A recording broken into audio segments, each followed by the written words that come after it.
Hello, welcome one and all. Welcome one and all to our discussion of Zatch Bell 2 or Konjiki no Gash Bell 2. I love Zatch Bell. It's like my favorite series ever. I love the manga, love the anime. I've watched and read both multiple times. Jacob, you want to go into your backstory with it? Wow, you're just such a super fan. I can't even compete. Yeah. No, I really like Zatch Bell. I think it has one of the best cast in anime. It's severely underrated. It has really good story, really good characters that sort of connect with each other on a very human level. And I don't even know. It's funny. It's just kids trying to not kill each other, but They're trying their best. they're trying their best.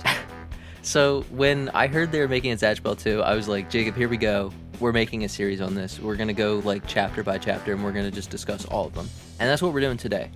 We can't really use like manga panels freely because YouTube will probably delete our channel. So just kind of work with what we got. I don't know how we're going to edit this yet. We'll figure it out.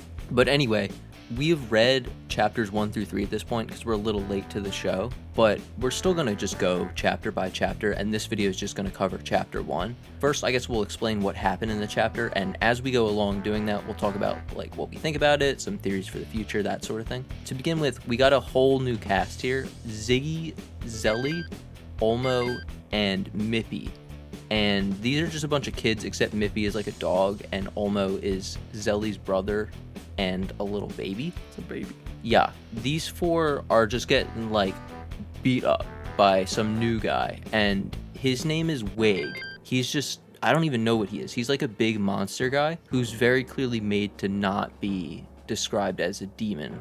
Yeah, and we'll get into that too. I don't know if it's Wig or Wig. But, Wig or Wig. Yeah, not sure the pronunciation there. And he's got a little buddy named Gil who looks more like a traditional demon. I don't really know what his deal is yet, but I guess like we'll get into that when we get into that part of the video, right? Yeah. So immediately Wig is chasing this group, and it's just Wig at this point, and he knows Ziggy's name. Zelie is like terrified while this is all happening, and she or he, I don't know if Zelie is a girl or a boy or what's the deal there, but I think Zelie kind of looks like feminine, like how the characters in Zatch Bell are drawn as girls. So I'm just going to refer to Zelie as she until we like know anything definitively. Yeah, I don't think they give her pronouns the entire time. Yeah. So, whatever. So, Zelie has a flashback where she sees Ted, Cherish, and Rain, all characters from the original Zatch Bell, and they're just, like, on the ground, like, messed up. Wig is standing over them, and I think the implication is that they're dead. Yeah, and so Wig is this sort of, he has this, like, humanoid form. He kind of looks like a businessman, but with a little bit of Hisoka and Ryuk combination. If that makes sense. Yeah. Just looking at him now. He's got his own little briefcase, right? So Yeah. he's really like completing the aesthetic there. And he pops it open. He's got like a bunch of different capsules in here. And Ziggy whips out a capsule of his own and he goes, "Help us, Cherish." And then he shoots her Ganzu Kofaru spell, which is like Cherish's basic spell from the original Zatch Bell, like her equivalent to Zakeru, right? And then Wig opens up his briefcase and he's like got Rashirudo, which is Gash's reflective spell, and he reflects the Cherish spell back at them. So this is some kind of like demons are storing other demon spells. Yeah, we see some other capsules that he has in his briefcase. We see they all have different symbols. So the one that activates has the lightning symbol, obviously for Gosh. But then we also see capsules with like a flame, a plant, and a snowflake symbol. I don't know who those would be in particular. Well, Umagon did use fire. Yeah, But his spells weren't like, they were more like transformation spells than like straight up just here's a fire attack. right. I wonder how you would you use a capsule that has a transformation like property. I wonder if we'll see that. That'd be Yeah, weird. I think the like fighting system of Zatch Bell 2 is going to be very different from Zatch Bell 1 because they do have these capsules and they like store spells, and it seems like characters aren't going to be restricted by like their own abilities. And that could be really fascinating if we get a character like Tio who only had defensive spells pretty much in the original. So like she would be capable of dealing damage now, right? But we don't know like what the deal is with these capsules. Like, do characters have to die for you to steal their spells? I don't think so. And I think we even see later in the chapter that like Zelie said her spells were stolen. That's actually in chapter 3, but oh, is that in chapter 3? Yeah. Okay, yeah. We read, like I said, we read way ahead. Yeah, and we don't even know. We haven't seen really any of the old demon casts at this point. So except for like Ted face down in the dirt, like looking bad. yeah, he's pretty messed up. And that was in a flashback anyway. So you hate to see it too, because I love Ted. Yeah. But, you know, that's how it be sometimes. I think a lot of the early setup here is, like, we need to introduce this new cast and, like, not have them be completely invalidated by, gosh, just casually blowing up mountains in, like, the end of the original series, you know? Yeah. Yeah. So, they're running away, they, as in, like, the protagonists, right? The whole gang's running away from Wig, and Ziggy hands Zelie this piece of paper, and he says, look for the man on this paper. That man is a human, and his name is Kiyomaru. The one who can create hope out of despair is the king's partner. So it's super hype. Like, you got chills. Yeah, we love Kiyomaru. We love to see him hyped up. Right, love him. Yeah, and then immediately after, Ziggy gets his torso and legs basically ripped from one another in a single attack by Wig. Like, rip Ziggy, but then his decapitated body, severed arms and legs, like, move over. They're activating some machinery, and he says, we demons will not lose. Which kind of, like, I guess implies Wig is not a demon. Not a demon, right. It's kind of weird. He's like, I don't know, I'm getting like artificial vibes, especially because like the capsules. I mean, we haven't even really talked about his like true form aesthetic. Like, we talked about how he's sort of like looks like a combination of Ryuk and Hisoka, but he turns into this giant monster amalgamation with like 6 arms, like legs, an ogre or a cyclops. Each arm has like a different weapon. So one has a mace, one has like a spear, one has, I think this is also like a mace, but it's with a spiky ball. It's almost a ball and chain looking thing. But there's no chain. There's no chain. He has one where it's just his fist, and then another where it's his briefcase. Gotta keep the briefcase. So yeah, it's just like different sort of medieval type weapons with him. He sort of just looks like this. He's a monstrosity. Terrifying cyclops chimera combination, a really horrific science experiment, I guess, which may be why he's not a demon and he's something else. That's not like artificial, unheard of though in Zatch Bell. Like in the original series, the stone golem that turned all of the 1,000-year-old demons into stone, he kind of looked like a monstrosity too in a lot of ways. Not this much. No, he's got his brain peeking out. He's disgusting. He definitely doesn't look like even the stone guy. He looked disgusting, but he still sort of looked. He kind of had like a sleekness to him. Yeah. Yeah, he sort of had a natural look. This definitely gives you the feeling that there's some sort of alterations that have happened to get him into this form that he currently has. It's really disgusting. Like, I hate how he looks, but like that's kind of the point, right? Right. Like, he's meant to make you recoil when you see him. He's a monster, basically. Yeah, and the characters exemplify that too. There's like this one point where they're running away and he just like screams at them to look at him, and they like don't have any other choice but to look at him with just complete and utter fear. Yeah, they're all shivering and just like sweating. Oh, it's like almost hard to watch because they're like a bunch of kids. And the way it's all drawn out in the panels really like just sells the scene too. Oh, and also the fact that like Ziggy just like loses limbs. Like, this is not something we would have seen in the original Zatch Bell. No. Like, this is way more intense right off the bat, and I'm all for it. I think this is a case where the author recognizes that the audience has grown up now, and they're okay with like more intensity, and wow, it's really something. Yeah, I think that fact alone is just a really good sign for what's to come with this sequel. So it's a really striking scene, and then once Ziggy's activating this device and stuff, it flashes, everyone disappears, and I think it's very clearly like a teleporter, kind of like we saw in the Faudo arc, and we'll see in a moment that's teleporting them to the human world. But in the meantime, we see a little guy named Gil walk up, and I don't know what Gil's deal is, but he kind of looks more like a traditional demon that we had seen in the original Zatch Bell. Yeah, he's sort of got some sort of schoolboy vibes going on with his like little collar shirt with a tie and shorts. Yeah, he's like a little prep boy. Yeah. But he seems to be the superior to Wig. Yeah, Wig. But then again, Wig tells Gil, he's like, light up the room. And then Gil's like, all right, Holmes. So a light pops out of his finger and he says, Riffa. And then the room lights up. I don't know if Gil is a demon or if he's like a weird monster thing too. They're clearly allies, but he's able to use spells without a capsule or something. So I think there's some kind of distinction there.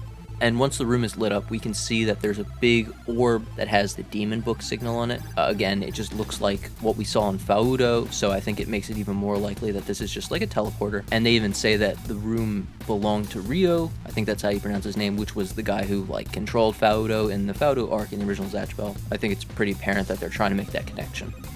Yeah, 100%. Just based on, you look at the next panel, and then Zelie and gang wake up in this sort of like wooded area with some palm trees and a city in the background. Before we get to that, I want to discuss the moment where Wig tells Gil, ask them what the device is for, and Gil says, don't order me around, but I'll get them to talk. And we don't know who this them refers to, but that could be like they have some kind of demon hostages that they want to like ask what the device is about, or maybe they're working for somebody. Yeah, some higher ups or whatever. Right. So there's some kind of like implications there, but I think it makes it clear that Gil and Wig are not alone here. Like something else is going on. And then Wig says their mission is to wipe all demons out of existence. And then we cut to what you were saying with Zelie. So do you want to take it over there? Yeah, so they wake up in this like little oasis area with a city in the background, and we see Zelie, Mippy, Olmo, and then we see Ziggy, who's just lying on the ground dead. Ziggy got like wrecked. With like half his body. He's a mess. He's not like bleeding out as messy as he was before, but like he does not look very good. No, he's already bled out by this point. Like Zelie goes, buries him. She literally just like buries him. Like, like you know, you think like the darkest thing that happens in like the original Zatch Bell is like, oh no, like a kid's book gets burnt and they get sent back home to their parents, and then it's just like no. He gets buried.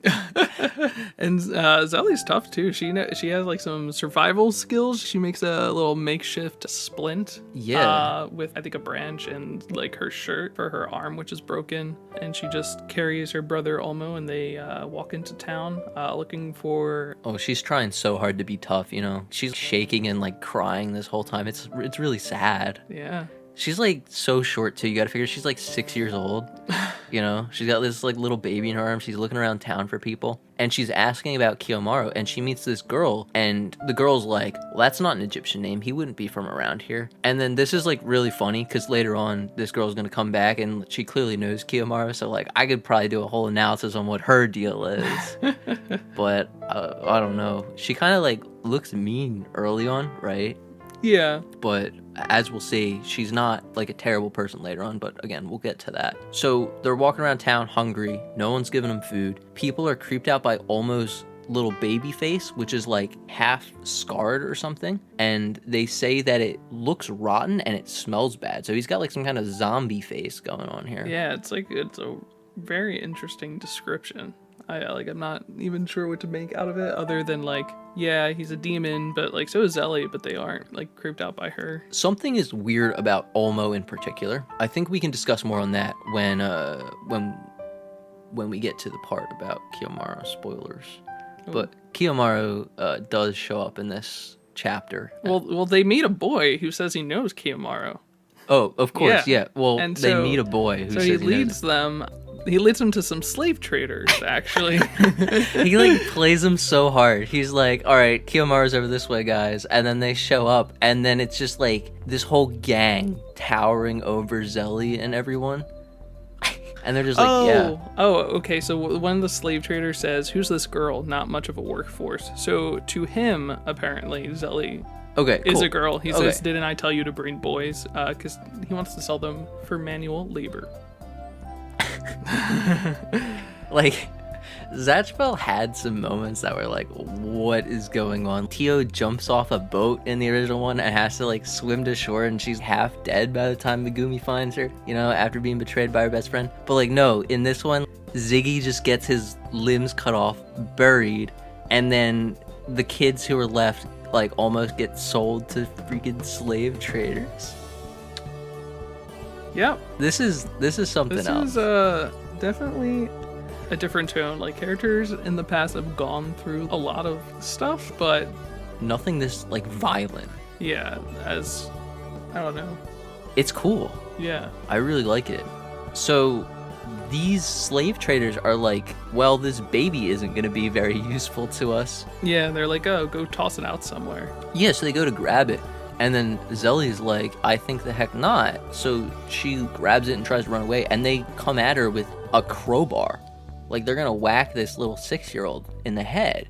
Yeah, Zelie at this point is like sort of shivering without hope. Like, there's no Kiyomaru. There's bad people here just like there are back home. Wig shows up. Things are not looking good. He followed them here too. And then the slave traders try to beat him up, and then they like try to shoot guns at him, and he just casually just punches them. And it's horrible. It does not go them. well for the slave traders, which, like, you know, you kind of love it, but also Wig is really scary. So it's definitely not a comfort to anyone. And then Zelie has this emotional moment where she's like, nobody is here to help me. Like, I'm all alone. And she's gonna charge Wig with a crowbar. With the crowbar that the slave traders dropped. She like throws a rock at him too. Like, it's very clear that she has no hope in this fight. And then she screams, Ted, Cherish, Rain, and Ziggy, even the king is dead. And we see pictures of Ted, Cherish, and Rain all just blah on the floor. Yeah, all like pretty beat up, probably dead. I want to believe that Zelie knows what she's talking about because she buried Ziggy. She knows what a dead person looks like. Yeah. But it's important to mention that we don't see a picture of Gosh looking dead on the ground. So she's saying the king is dead.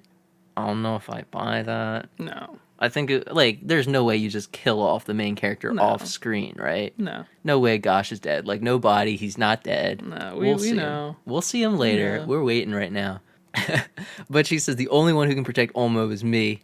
And then what might be the best scene in chapter 1, Wig is like, that's some courage there. I love it when they have some backbone. And then we see like a silhouette of Kiyomaru's face, and he just goes, indeed. Like, completely straight-faced. Oh man. So the lady from before shows up, the lady from town who was like kind of a jerk. She grabs Olmo, she takes Zelie by the hand, and they're running away together, and she says, I can't even afford to take care of my own kids, but when I told him you were searching for him with a monster-like baby in your arms, his eyes changed color. And you already know Kiyomaru did that tiger eye thing he does when he gets pissed, you know? He had that, like, awakening, oh man, and then he shows up. Yeah, Kiyomaru says, I need to see him. That was in the flashback, though. Like, Kiyomaru didn't say it in the present. He said this to the lady who ran away with him, right? Yeah. So Kiyomaru, like, needs to see these demon kids. He already knows what's up because he's Kiyomaru, of course. And then the last panel is just Kiyomaru looking like an absolute champ. Yeah. Like, staring down Wig, even though Wig is 3 times his size. He looks a little bit older, but not, like, way older. Yeah, he looks like probably 20s. Yeah, I couldn't see it being more than, like, 10 years tops, right? No, I don't think so. He's probably, like, I don't know, probably, like, early 20s. Early 20s. Again, we have read ahead a bit because we're a little late getting to this, but we know Kiyomaru is, like, a professor in Chapter 2. So it hasn't been that long, but a little bit of a gap since the original series. Yeah. So this is awesome. This is awesome. Like, I am so beyond happy Zatch Bell is back. Yeah, whoever expected, like, Zatch Bell to come back? Of all things. I don't ever hear anyone talking about Zatch Bell online, social media, like YouTube. You don't see it anywhere. You see me talking I about don't even remember how I found out, like, that Zatch Bell was coming back. Like, it just happened. I think I follow some, like, random person on Twitter who, like, apparently was into Zatch Bell, and they, like, it was probably, tweeted it. Yeah. And it's awesome. No, yeah, they said something about how, like, Zatch Bell is so underrated. I was like, oh, yeah, so true. And they were like, oh, I really hope the sequel doesn't ruin it. And I was like, hello? Sequel?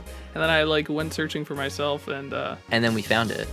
And we were like, wow, this is, like, the happiest day of my life. It was great. No, Zatch Bell is literally my favorite series. I adore Zatch Bell, and Chapter 1 was so good of this second series. Yeah, and 2 and 3 were good too. We haven't gotten to that yet, but it's been good so far. I think we're gonna get a really good sequel to my favorite manga of all time. Yeah. And I think there's really great opportunities for world building, for like figuring out more about the demon world and potentially other aspects of the world of Zatch Bell itself. Yeah, that was one thing that like it was rather lacking on in the original series. We never really did learn much about the demon world. Yeah, it was always just sort of this mystery behind like a curtain that we never really got to see what the whole deal was. So looking at this, right, we have a sequel to one of the best series of all time, written by the original author. This ain't like no like Boruto situation, right? It has more adult themes because it grew up with the audience, and they're hyping up my boy Kiyomaro from chapter 1. Like, what's to be upset with, right? I love it. Gosh is dead, I'm upset. Gosh is dead. That's a little sad. Nah, he's back. He'll be back. He'll be back. He'll be back. We never forgot about Gosh. You know the author hasn't either. Yeah. But no, and Zelie's pretty cool too. She's had a lot of stuff like gone completely and utterly wrong, but she seems to have like the same sort of like I'm not gonna back down determination that like Gosh had. She's immediately lovable. Like, Yeah. I can't wait to see what's gonna happen here. Yeah, like everything goes wrong for her, but she does everything right given like her situation. So you really want to root for her. Respect to her. So yeah, I think I'm really excited to see where this goes, what the deal is with Wig and Gil and these new antagonists. I have like a lot of theories, and I think because we've read ahead some, I don't know if it's like too good of an idea to go into all of them here. Maybe we'll do it at like the end of chapter 3. But I think the plan is you and I are gonna do reaction videos to each chapter as they come out, which it's like once a month, I think. Yeah. So we'll start doing discussions every time a new Zatch Bell chapter comes out, because I'm not gonna not talk about Zatch Bell. You know what I'm saying? No. We're making this happen. This is the first time we've done anime stuff, but it's Zatch Bell, so we had to make that jump and it's the push dream. for it. Yeah. It's the dream. So we're gonna do a lot of Zatch Bell content to come. So if you're interested in that, you know, stick around. Zatch Bell back. Hunter x Hunter coming back. Hunter this x Hunter, year? 4 chapters. What is this year? Maybe we'll do What's Hunter x Hunter happening? discussions. Maybe. We got a sequel. That was awesome. What's happening? Too. It's a good what's year. in the air? What's in the atmosphere? What's happening? Dude, it's magic. This is awesome though. I'm so happy. Oh man, this has been great, but I think we've sort of said all we want to say about chapter 1, and we'll be back for more with chapter 2 and 3, and then the entire rest of the series. Yeah, I'm doing it all. It's great. But anyway, thanks for listening to us ramble. Much appreciated. If you want to see more from us, of course, you can subscribe or check us out on Twitter, where I'm going to be tweeting a lot about Zatch Bell and other stuff. A lot of like gaming stuff too. We always do gaming stuff. Yeah. But Zatch Bell. You can probably find our tags on screen. We'll probably edit them in because that only makes sense too. Right. Yeah. So yeah. It was a good time. All right. Bye for now. Take care, guys.